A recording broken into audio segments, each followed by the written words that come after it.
How to enable dark mode in Discord. Welcome back to our channel. In this guide, I'm going to show you the procedure to enable dark mode in Discord.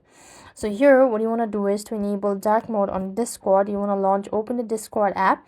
Make sure the app is updated to the latest version. Also, make sure you're connected to a stable internet. Now, what you want to do is you just want to click on the profile at the bottom right corner of the screen and then click on the gear icon at the top. Now over here, what you want to do is simply scroll down and go to the appearance section under app settings.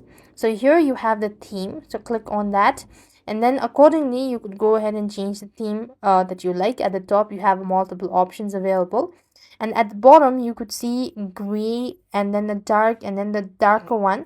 You could just go ahead and enable it accordingly. You could go ahead and unlock the features and all that stuff, and this is how you will be able to enable dark mode in Discord.